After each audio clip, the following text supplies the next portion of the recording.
कन्या राशि वाले बंधुओं, स्वागत है आप सभी का, हृदय से अभिनंदन है, आभार है कन्या मंथन भिंड यूट्यूब चैनल में। तो कन्या राशि वालों, जरा ध्यान से सुनिए। अगले 3 से 5 दिन आपके जीवन में भारी हैं, परेशानी से भरे हुए हैं।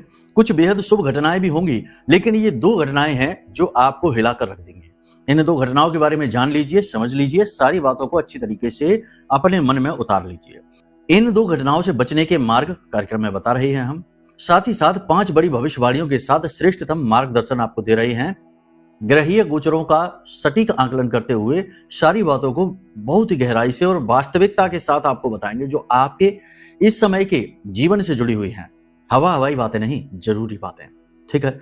इसी के साथ साथ सबसे महत्वपूर्ण बात यह है कि आपके 3 प्रश्नों के जवाब जो पिछले कार्यक्रम में उठे थे, नहीं दे पाए थे, उन 3 प्रश्नों के जवाब। पहला प्रश्न ये कि कभी अच्छा समय आएगा कि नहीं आएगा, इसका जवाब, सटीक जवाब, अच्छा जवाब, आप उस जवाब को अपने जीवन में उपयोग कर पाएंगे। जी हाँ, ऐसा जवाब, कोई ऐसी वैसी बात नहीं, जरूरी बातें, उपयोगी बातें। इसी के साथ साथ दूसरा प्रश्न ये कि जन्म पत्री कैसे बनवाए जब अपनी डिटेल ही नहीं पता। अगर जन्म का वर्ष पता है तो समय नहीं पता, और अगर समय पता है तो वर्ष के बारे में कंफ्यूजन है, या फिर कुछ भी नहीं पता है तो कैसे पता करें जन्म पत्री कैसे बनवाएं। बनती है, बिल्कुल बनती है। समाधान हम बता देंगे, प्रश्न क्या जवाब आपको देंगे। ठीक है। इसी के साथ साथ तीसरा बड़ा प्रश्न, उपाय तो बहुत करते हैं, एक भी उपाय काम नहीं करते, क्या करें, सब बेकार है। इसका मतलब यह है कि कोई भी चीज काम नहीं करती है तो फिर किसी भी चीज का कोई मतलब ही नहीं है, बस दुखों को भोगो, आगे बढ़ो। तो ऐसा क्यों होता है कि उपाय फलित नहीं होते हैं? 3 प्रश्नों के जवाब, आपके भी प्रश्न हैं ये, आपको भी जवाब बहुत ज्यादा जरूरी है जानना इनके, ये मिलेंगे। साथ ही साथ एक बहुत ही शक्तिशाली उपाय हम आपको बताएंगे जो इस समय और काल पर आपको करना है। बीच बीच में जरूरी सावधानियां, जरूरी उपाय, क्रियाएं, छोटे उपाय, क्रियाएं अवश्य बताते चलेंगे। श्रेष्ठतम मार्गदर्शन आपका होगा। 3 से 5 दिन आपको बहुत अच्छी चीजें भी मिलने वाली हैं। ऐसा नहीं कि केवल बुरा ही बुरा, याद रखना, अच्छा और बुरा दोनों साथ चलते हैं। तीव्रताओं में अंतर रहता है, कभी बुराई की तीव्रता अधिक होती है तो अच्छाई की कम होती है, लेकिन होती जरूर है। और इसी का ठीक उल्टा भी होता है। तो कहने का मतलब यह है कि दोनों ही बातें होंगी, दोनों ही तरीके की बातें होंगी। आध्यात्मिक उन्नति के मार्ग खुलेंगे, आपको जीवन का बोध होगा। केवल जीवन का ये नहीं कि बस जिए जा रहे हैं, जीवन का अनुभव भी नहीं हो पा रहा है, जीवन का बोध होगा, वास्तविक बोध होगा। कार्यक्रम में कुछ गहरी और बड़ी बातें भी होंगी। बेहद महत्वपूर्ण कार्यक्रम है, इससे अंत तक जरूर देखना। आपको ये कार्यक्रम बहुत कुछ सिखाने वाला है, बहुत कुछ नया बताने वाला है। और सबसे बड़ी बात कि जो मुसीबतें आ रही हैं वो आधे रास्ते से ही वापस लौट जाएंगी, क्योंकि आप उन मुसीबतों से छुटकारा पाने का उपाय पहले ही कर लेंगे इस कार्यक्रम के माध्यम से। ठीक है। तो चलिए शुरू करते हैं आज के इस महत्वपूर्ण कार्यक्रम को। महामाई को याद करते हुए माई के दर्शन करिए, और दर्शन करते हुए पूरे भक्ति भाव के साथ कमेंट बॉक्स में लिख डालिए, जय मां बगलामुखी कृपा करो। महामाई निश्चित तौर पर आपके ऊपर कृपा कर रही हैं, तभी ऐसे महत्वपूर्ण कार्यक्रम आपको मिल रहे हैं, वरना लोग केवल इधर उधर की बातें करके और निकल जाते हैं। आपके जीवन पर असली दस्तक केवल ये कार्यक्रम देता है। वास्तविकता में आपको जगाने का, आपको ऊपर उठाने का कार्य ये कार्यक्रम करेगा। हम अपनी तरफ से प्रयासरत हैं कि ना केवल सूचनाएं दी जाए बल्कि ज्ञान दिया जाए। इंफॉर्मेशन प्राप्त कर लेने को ज्ञान प्राप्त करना नहीं कहते। गुलाब का फूल कैसा होता है, इसकी पूरी इंफॉर्मेशन आप प्राप्त कर सकते हैं। पंखुड़ियां कैसी होती हैं, रंग कैसा होता है, आकार कैसा होता है, वजन कितना होता है, कहां लगता है, सब कुछ आप जान सकते हैं।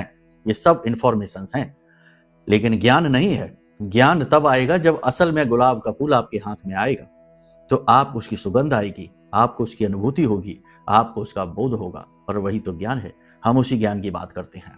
ठीक है। तो चलिए, सारी बातों को आपने ध्यान से समझ लिया। अब कमेंट बॉक्स में पूरे भक्ति भाव के साथ आपने लिख लिया, जय मां बगलामुखी। अब एक चीज और है कि ये भी लिखिए कि मैं भी माई के परिवार का हिस्सा हूं, क्योंकि बिना मां के चाहे तो कुछ भी हासिल नहीं हो सकता है, कुछ भी संभव ही नहीं है। अगर आज आप हमारा कार्यक्रम देख रहे हैं तो ये भी मां की ही मर्जी है। जरूर आपके जीवन में कुछ परिवर्तन मां करने का विचार कर रही हैं, इसीलिए आप इस कार्यक्रम को देख रहे हैं। तो ये लिख दीजिए कमेंट में, मैं भी माई के परिवार का हिस्सा हूं। साथ ही साथ महाअनुष्ठान का अंतिम दिन, अगर आप भाग लेना चाहते हैं इस नवरात्रि के महाअनुष्ठान में, दिव्य पवित्र अनुष्ठान में अपनी अर्जी लगाना चाहते हैं महामाई के चरणों में सीधी, तो नंबर वीडियो में है, फोन कर लीजिए, क्योंकि 27 जनवरी के बाद ये अवसर चला जाएगा, फिर अगली नवरात्रि में आएगा। तब तक पता नहीं कहां से क्या क्या हो जाए, कितना परिवर्तन हो जाए। माँ का सहारा जब मिले, जैसे मिले, जितनी जल्दी मिले, आवश्यक है ले लेना चाहिए। तो अवसर आपको दे दिया है, नंबर वीडियो में है, फोन कर लीजिए, आपको सारी चीजें बता दी जाएंगी, कैसे भाग लेंगे, कैसे क्या आपको खुद क्रियाएं करनी होंगी। ठीक है, तो चलिए यहां तक सारी बात आपने समझ ली है। अब बात करते हैं अपने मूल विषय की, बात करते हैं भविष्यवाणियों की, फिर धीरे धीरे आगे चलेंगे सारी बातों को विस्तार से समझाते हुए।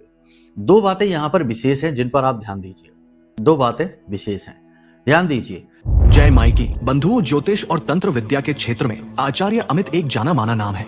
पूज्य गुरुदेव के साधनाओं और ज्योतिष विद्या के अनुभव बेहद दिव्य है। जी हाँ, पूज्य गुरुदेव ने जिसकी भी कुंडली का विश्लेषण किया और कुंडली के अनुसार उसे सटीक उपाय व महामाई माँ बगलामुखी की विशेष कृपा दी, उसके जीवन में सकारात्मक बदलाव तो आए ही है। फिर चाहे समस्या कितनी ही कठिन क्यों ना हो, समाधान तो अवश्य हुआ है। अब ऐसे में यदि आप भी अपने जीवन की किसी बड़ी समस्या से जूझ रहे हैं, जैसे कि कर्जा बढ़ता ही जा रहा है, काम धंधा और व्यापार सब रुक चुका है, रिश्ते नातों में तनाव हद से ज्यादा बढ़ गया है, पूरा जीवन ही नकारात्मकताओं से भर गया है, तो ऐसे में यही सही समय है जब आप श्रेष्ठ गुरु से मार्गदर्शन प्राप्त करें और जीवन के अंधकार को समाप्त कर दिव्य प्रकाश की ओर कदम बढ़ाएं। वीडियो में दिए गए नंबरों पर तुरंत संपर्क करिए और अपनी कुंडली का विश्लेषण व समाधान पूज्य गुरुदेव के द्वारा करवा लीजिए। देर ना करें, आपके देवी देवताओं के आशीर्वाद से ये मौका खुद चलकर आपके पास आया है, इसे गंवाना नहीं है। अभी फोन करें और गुरुदेव से मार्गदर्शन प्राप्त करें। महामाई आपका कल्याण करें। धन्यवाद। पहली बात, गुप्तता बनाकर रखिए, गोपनीयता बनाकर रखिए। चीजें अच्छी होनी शुरू हो रही हैं, और देखो अच्छी चीजें भी होती ही हैं, ऐसा नहीं है। हम फिर से कहते हैं जीवन द्विभाव में चलता है, बुराई के साथ अच्छाई और अच्छाई के साथ बुराई चलती ही चलती है। तो ऐसा नहीं है कि बस अरे हमारे साथ तो बुरा हो रहा है, हमारे साथ तो कभी अच्छा होता ही नहीं, ऐसा नहीं। अच्छाई घटित होनी शुरू होगी। व्यापार करते हैं तो व्यापारियों के लिए अच्छी खबर है, धीरे धीरे उन्नति मिलेगी, धीरे धीरे व्यापार में गति आएगी, सेल्स बढ़ेगी, पैसा आएगा, पैसे का फ्लो बनेगा। नौकरी जो लोग कर रहे हैं उनके लिए भी कार्यस्थल पर वातावरण कुछ हद तक तो पॉजिटिव होगा। वैसे तो कठिनाई अभी है, लेकिन पॉजिटिविटी रहेगी। शत्रु रहेंगे, शत्रु हानि पहुंचाने की पूरी कोशिश करेंगे, मार्ग में बाधक बनने का पूरा कार्य करेंगे, लेकिन आप उन सब से बाहर निकल जाओगे, उनसे अच्छी तरीके से निपट लोगे, जूझ जाओगे, आगे उनसे निकल जाओगे, ये बात निश्चित है। क्योंकि आपके अंदर चाहे कुछ हो या ना हो, लेकिन एक चीज बहुत अच्छी है और वह है मुसीबतों से लड़ने का आत्म बल। कितना भी कुछ भी बुरे से बुरा हो जाए, कितनी भी बड़ी से बड़ी स्थिति खराब क्यों ना हो जाए, लेकिन आप, हाँ हो सकता है कि थोड़ा सा परेशान होते हैं, रोते हैं, बिलखते हैं, दुखी होते हैं, लेकिन फिर सारी शक्ति समेट कर लड़ने को तैयार हो जाते हैं। ये बहुत अच्छी बात है और ये बात ही आपको यहाँ तक स्थिर बनाकर लाए हुए है, आगे भी लेकर जाएगी। इसे बनाकर रखिए, यह आपका राशिगत गुण है। लेकिन राशिगत दोष भी है और वो ये है कि गोपनीयता को भंग कर देना स्वयं ही, ठीक है, कोई और नहीं, कहीं और से नहीं, गोपनीयता भंग हो जाएगी। जो आप एग्रीमेंट कर रहे हैं, जो आप भविष्य में करने जा रहे हैं, निकट भविष्य में जो आप अभी अनुभव कर रहे हैं, अच्छी चीज है, इनको गोपनीय बनाकर रखिए। ठीक है, पहली चीज तो ये। दूसरी चीज ये कि अपने आसपास के जो नकाब लगाए हुए लोग हैं ना, इनसे बचिए। अपने आसपास के जो ऊर्जा को सोखने वाले स्पंज हैं, इनसे बचिए, ये बहुत आवश्यक है। ये आपको कभी आगे नहीं बढ़ने देंगे। आपके बटन जानते हैं, ये जानते हैं किस तरह से आपसे बात की जाए तो आप प्रभावित हो जाएंगे, किस तरह से बात की जाए तो आप काम करने को रेडी हो जाएंगे, तैयार हो जाएंगे। भावनात्मक बटन, इमोशनल बटन्स आपके जानते हैं, ये इनसे बचिए। हमेशा दुखी रहते हैं, हमेशा शोषण करने को तैयार रहते हैं, हमेशा नकारात्मक कार्यों की ओर आपको खींचने की कोशिश करते हैं, आपके पतन का कारक है। यानी कि निगेटिव, थके हुए, हारे हुए और निकम्मे नाकारे लोगों से दूरी बनाइए इस समय और काल पर, वरना आप तो उठने की कोशिश करेंगे भी, लेकिन ये आपको उठने नहीं देंगे। व्यापार में, काम में शुभ परिणाम मिलने शुरू हो चुके हैं, बस अपनी गोपनीयता को बनाकर रखना है। किसी पुरानी बीमारी के या किसी नई बीमारी के संकेत उभर सकते हैं, थोड़ा सा ध्यान देना है, अपने स्वास्थ्य का ध्यान देना है, फिजिकल एक्टिविटी को बनाकर रखना है। लोगों पर एकदम से विश्वास नहीं कर लेना है, बिना कुछ सोचे समझे। विश्वास खतरनाक होने वाला है, ठीक है। सबसे बड़ी बात यहाँ पर यह है कि अपने मनोबल को बनाकर रखिए, पॉजिटिव रहिए। हो सकता है कि जो चीजें परिवर्तित हो रही हैं वो इतनी धीमी और इतनी छोटी हैं कि वो आपको दिखाई भी ना दे, लेकिन उन्हें ढूंढिए।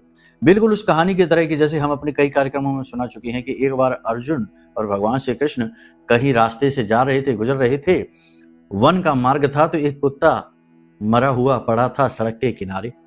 दुर्गंध आ रही थी उसके शरीर में से, वो तो आनी ही है, आती ही है।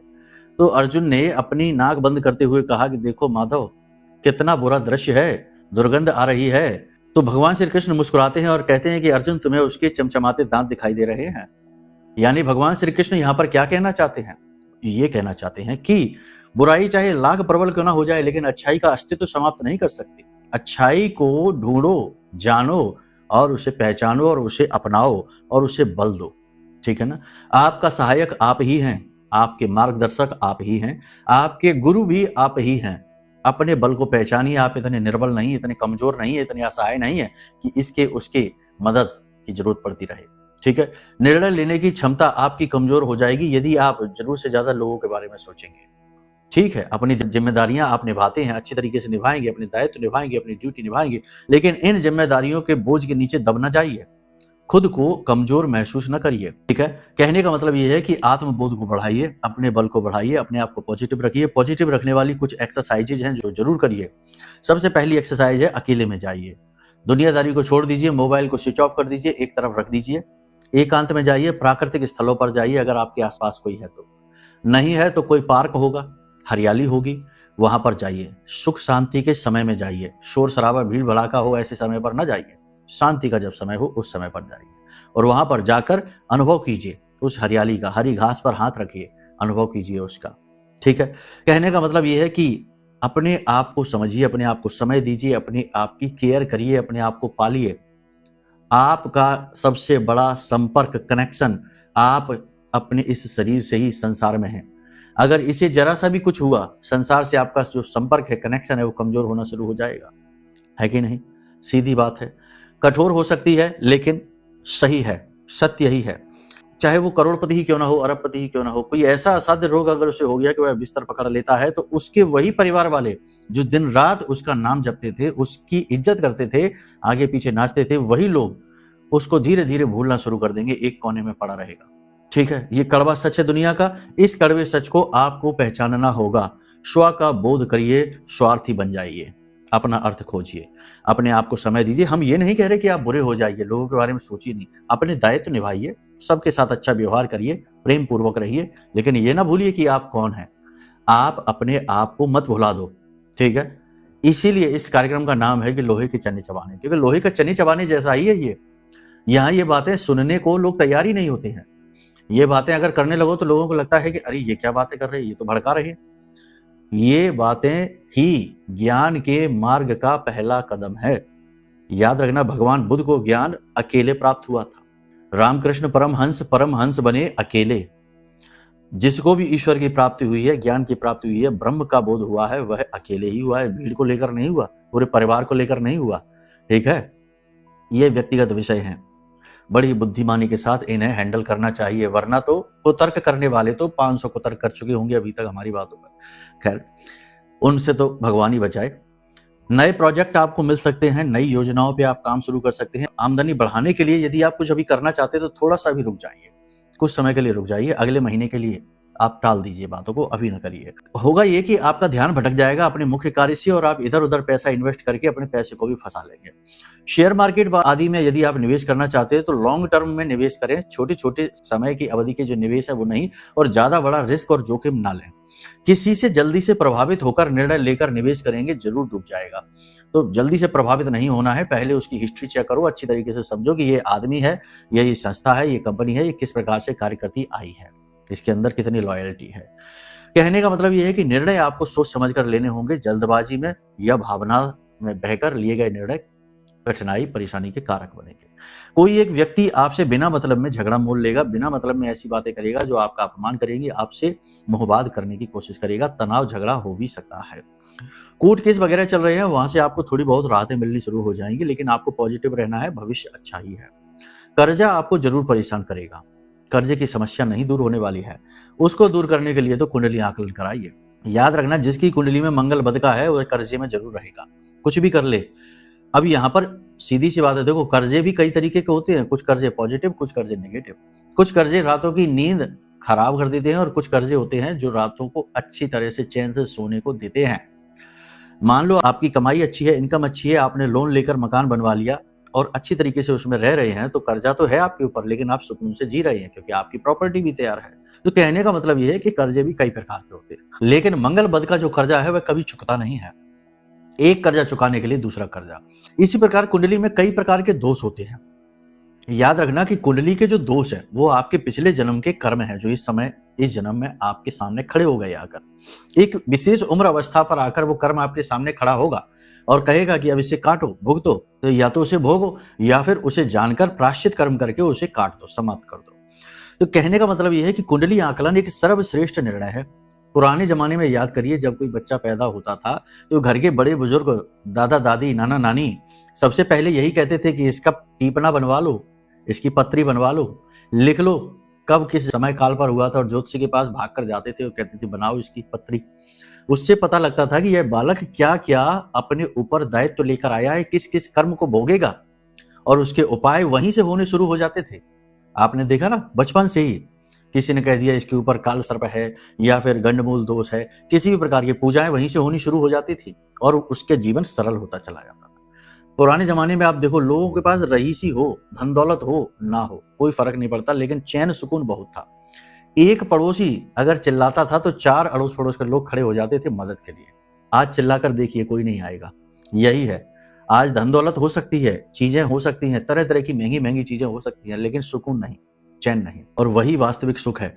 ठीक है ना, कुतर्क नहीं। अगर कुतर्क करना है तो फिर कोई नहीं समझा सकता, ब्रह्मा जी भी नहीं समझा सकते हैं, हमारी तो कोई हैसियत ही नहीं है। ठीक है, बातों को समझिए, भाव को समझिए, आपके लिए है ये सारी बातें, हमारे अपने अनुभव हैं जो आपको हम बता रहे हैं। यहाँ पर आपको 3 चीजों का ध्यान रखना है, 3 घटनाएं आपके साथ होंगी। आत्मसम्मान की लड़ाई होगी, यानी अपने आप को साबित करने के लिए आपको मेहनत करनी होगी।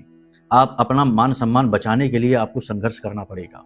पहली चीज तो ये, क्योंकि मान सम्मान जा सकता है, कोई ऐसी बात हो सकती है। दूसरा ये, गोपनीयता भंग होगी, यानी आपकी छिपी हुई बातें, गुप्त प्रेम प्रसंग, गुप्त बातें बाहर आ सकती हैं। तीसरा ये कि आप किसी पर विश्वास करेंगे और वह आपको धोखा दे सकता है, यानी कि आपके साथ छल होने वाला है। इसी के साथ साथ इलेक्ट्रॉनिक सामान, इलेक्ट्रॉनिक आइटम खो सकते हैं, चोरी हो सकते हैं, खराब हो सकते हैं, तो थोड़ा इन पर भी आप ध्यान दीजिए। पेट से जुड़े रोग आपको परेशान कर सकते हैं। खाना हल्का रखिए, बाहर का खाना, दूषित भोजन न खाइए, कम मसाले वाला भोजन खाइए और अच्छा खाना खाइए जो सुपाच्य हो। ठीक है, तो स्वाद के पीछे ना भागिए। इसी के साथ साथ शरीर के किसी विशेष भाग में दर्द और स्किन पर भी किसी प्रकार के इन्फेक्शन हो सकता है। ठीक है, बाकी सब कुछ ठीक है। योग, प्राणायाम, अध्यात्म को महत्व दीजिए। अब बात करते हैं प्रश्नों की, आपने जो प्रश्न पूछे हैं। तो सबसे पहला प्रश्न ये है कि कभी अच्छा समय आएगा कि नहीं आएगा। तो हमने शुरुआत में ही इसका जवाब भी आपको दे दिया था कि हमेशा समय अच्छा और बुरा दोनों एक साथ लेकर चलता है। द्वेष भाव में तो जीवन ही चल रहा है, अच्छाई और बुराई साथ है, दिन और रात साथ हैं। तो ये जो है ना, आप सोचते हैं कि अच्छा समय कभी आएगा कि नहीं आएगा, अच्छा समय कभी आएगा कि नहीं आएगा, ये सोचते सोचते अगर जीवन जिएंगे तो कभी अच्छा समय नहीं आएगा। ग्रह नक्षत्र तो अच्छे हो भी जाएंगे, लेकिन वो तुरंत खराब भी हो जाएंगे, क्योंकि ग्रह तो भाग रहे हैं, घूम रहे हैं, अपनी गति में है, स्थिर तो बैठे नहीं है। तो समय तो बदल रहा है, तो आज अच्छा है, कल बुरा हो जाएगा। तो अब यहाँ पर स्थिर अच्छा समय कैसे आएगा? स्थिर अच्छा समय आएगा जब आप अपने ऊपर काम करना शुरू करेंगे। जी हाँ, दुनियादारी के काम बहुत कर लिए, लेकिन आपने कभी अपने ऊपर कार्य किया है? कोई व्यक्ति जिसकी कुंडली हम देख रहे हैं स्वास्थ्य से परेशान है, वजन बढ़ गया है, या जोड़ों में दर्द हो रहा है, या फिर खाना नहीं पच रहा है, बड़े परेशान है, हार्ट की समस्या, ब्लड प्रेशर की समस्या, शुगर समस्या। कोई व्यक्ति धन से परेशान है, क्योंकि बिना सोचे समझे निवेश कर दिया, इसकी उसकी बातों में आकर पार्टनरशिप कर ली। आप समझ रहे हैं ना हम क्या कहने की कोशिश कर रहे हैं। यहाँ पर जो आपकी समस्याएं हैं, जो आपका बुरा समय है, उसमें कहीं ना कहीं कुछ ना कुछ भागीदारी आपकी स्वयं की ही है। अब ये बात कड़वी है, हजम हो पानी मुश्किल है, लेकिन समझ लीजिए, आपकी भागीदारी, बिना आपकी मर्जी के आपका पैसा कोई ले जा सकता है क्या? आप जल्दी से प्रभावित हो गए, मीठी मीठी बातों में आ गए, लालच में भी आ गए, और आपने सोचा कि चलो इसके साथ कर लेते हैं पार्टनरशिप, और वो भाग गया आपके साथ फ्रॉड करके। सेहत के मामले में भी यही है कि आलस है, सेहत के बारे में सोचना नहीं है, फिजिकल एक्टिविटी ज्यादा है नहीं, खाने पीने पर नियंत्रण नहीं है, उल्टा सीधा भोजन खाना है, कुछ भी अनाप शनाप खा लिया, पेट खराब हो गया, शरीर में आलस। हमारा जो हाजमा है वह हमारे शरीर का पावर हाउस है, वहीं से तो एनर्जी जनरेट हो रही है ना। तो वो जब हमारा हाजमा ही खराब हो जाएगा तो हमारा शरीर कैसे चलेगा? तरह तरह के रोग उत्पन्न हो जाएंगे। तो कहने का मतलब यह है कि अपने ऊपर कार्य करिए, अपने स्वास्थ्य को करेक्ट करिए। फिजिकल एक्टिविटी, सुबह शाम जब भी आपको समय मिले थोड़ा टहलिए, कसरत करिए, लंबी लंबी सांसें, योग प्राणायाम करिए, अनुलोम विलोम करिए, गहरी गहरी सांसें लीजिए, हल्का खाना खाइए। ठीक है ना, हर वक्त स्वाद स्वाद नहीं, कभी बेस्वाद खाना खाइए। ठीक है, इसी के साथ साथ लोगों को भांपिए। आज के समय में कोई किसी का लाभ कराने नहीं आ रहा है। अगर कोई आपको बता रहा है कि इसमें फायदा उसमें फायदा, तो पहले इसमें उसका फायदा है, बाद में आपका फायदा है। तो किसी की बातों में जल्दी से प्रभावित ना हो जाइए।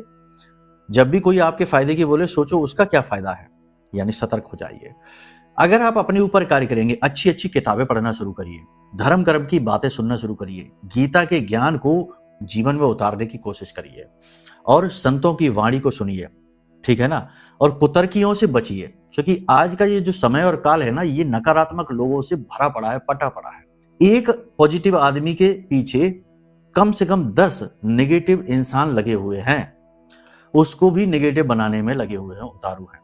अगर वो अच्छा सोच रहा है तो उसकी बात का खंडन करने के लिए 10 लोग खड़े हो जाएंगे। कहने का मतलब ये है कि अपने आप को संभाल कर रखिए, अपनी आइडियोलॉजी को, अपनी विचारधाराओं को हर जगह व्यक्त न करिए, अपने आप को हर जगह अच्छा साबित न करिए, अपने आप को हर जगह सही साबित न करिए, हर जगह तर्क कुतर्क के चक्कर में ना पड़िए। बहुत सी जगह आप हारेंगे, हार जाइए, कोई बात नहीं है, आप अपने आप में जीत जाइए, ठीक है। अपने ऊपर काम करेंगे, अच्छा समय आ जाएगा, गारंटी के साथ हम लिख कर देते हैं। ग्रह जब भी आपको मौका देगा, आप उछाल मारोगे और आगे बढ़ जाओगे, लंबी दूरी तक पहुंच जाओगे, ठीक है। ये चीज यहां पर होगी क्लियर। दूसरी चीज की आपके पास डिटेल नहीं है तो कुंडली कैसे, तो देखो आपका कोई रिलेटिव है, कोई आपका रक्त संबंधी है, या बेटा बेटी है, या फिर आपका कोई भी रक्त संबंधी भतीजा है, भाई है, उसकी डिटेल होगी उसके आधार पर, क्योंकि परिवार के सभी लोगों के जो रक्त संबंधी होते हैं उनके सभी लोगों के ग्रह नक्षत्र जुड़े रहते हैं। आपकी जन्म पत्री में आपके पिता का भी भाव है, माँ का भी भाव है, भाई का भी भाव है, पत्नी का भी भाव है, तो रिश्तों के आधार पर भी कुंडली निकाली जा सकती है। तो आप बेफिक्र हो जाइए, ठीक है। अपने घर के जो आपके परिवार का सदस्य है उसकी डिटेल अगर है तो उसके आधार पर आपकी कुंडली बनेगी, और काफी हद तक सटीक बनती है, 80 से 90% सटीक हो जाती है। सैकड़ों कुंडलियां हमने बनाई हैं ऐसी, ठीक है। ये इसका जवाब हो गया। तीसरा कि उपाय फलित क्यों नहीं होते हैं। उपाय फलित नहीं होते हैं, कारण क्या है इसका, कि पहले तो आप खुद ही इतने नेगेटिव हो, सोच रहे हो कि देख लेते हैं ये भी करके, वैसे तो बहुत कुछ किया, कुछ नहीं हुआ। पहली मानसिकता ये कि अविश्वास, मन में भाव की कमी। दूसरी ये कि उपाय ठीक से ना समझना और उसे ठीक समय काल पर सही भाव के साथ, विधि के साथ ना करना। तीसरा ये कि सामग्रियां पूरी ना होना, आधी अधूरी सामग्रियों के साथ उपाय करना। तो ऐसी स्थिति से बचने के लिए कि भाई क्या करना है, पहले उपाय को अच्छी तरह से समझो, नहीं समझ में आ रहा है तो फिर उस उपाय को ना करो। सबसे बड़ा उपाय है महामाई से जुड़ जाना, ब्रह्म से जुड़ जाना, ईश्वर से जुड़ जाना। अगर आपको अपने जीवन में नेगेटिविटी से मुक्ति चाहिए तो हमने इसी समय और काल से आपको बाहर निकालने के लिए यह महारक्षा कवच बनाया है। बहुत सारे लोगों ने मंगाया है ये महारक्षा कवच और बहुत ही अच्छे रिजल्ट हैं। मतलब कि ऐसे ऐसे रिजल्ट है कि आप सुनकर आश्चर्य में पड़ जाएंगे। कि कोई कहता है कि हमारी नौकरी नहीं लग रही थी, जैसे ही कवच आया और हमने धारण किया और हमारे पास 2-2, 3-3 ऑफर आ गए नौकरी के।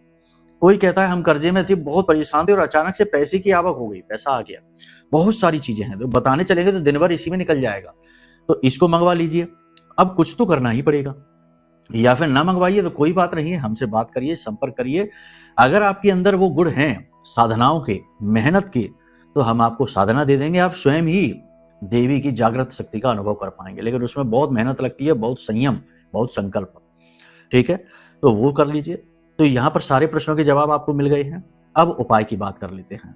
सबसे अच्छा उपाय इस समय और काल पर आपके लिए है, कुछ भी आप नहीं कर पा रहे, कुछ भी नहीं कर पा रहे हैं, केले का पौधा आपके पास होगा, केले की जड़ में कच्चा दूध, थोड़ा सा शहद मिलाकर चढ़ाइए और गाय के घी का दीपक जलाइए और वहीं पर बैठकर ओम नमो भगवते वासुदेवाय इस मंत्र का जाप कर लीजिए 10 से 15 मिनट के लिए। सारी व्याधियां कट जाएंगे, गुरु एक्टिवेट हो जाएगा और ग्रहों के पाप जो दोष हैं वो कमजोर पड़ जाएंगे। जैसे केतु दृष्ट हो रहा है, केतु देख रहा है चंद्रमा को, ये भी दोष कम हो जाएगा, ठीक है। तो इन उपायों को आप करिए, बातें जो बताई हैं उन्हें गंभीरता से जीवन में उतारिए और फिर उनके परिणाम क्या प्राप्त होते हैं वो हमें बताइए, हमें भी जानने में अच्छा लगेगा, ठीक है।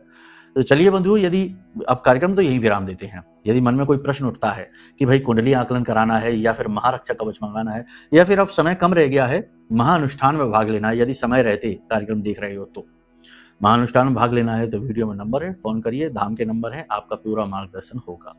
चलिए प्रेम से बोलिए जय माई की, जय मां बगलामुखी। हमारे प्रिय और परम पूज्य आचार्य जी ने अपनी साधनाओं के अनुभवों पर आधारित शक्तिशाली उपाय और क्रियाओं के माध्यम से हजारों लोगों के जीवन को पूरी तरह से बदला है। आचार्य जी के द्वारा बताया गया हर एक उपाय इतना सटीक और कारगर होता है कि जो भी इसे पूरे भाव के साथ कर लेता है उसे साक्षात महामाई की कृपा और आशीर्वाद प्राप्त हो जाती है। इसलिए निसंकोच इन उपायों को पूरे भाव के साथ करिए, आपका कल्याण होगा। जय माई की।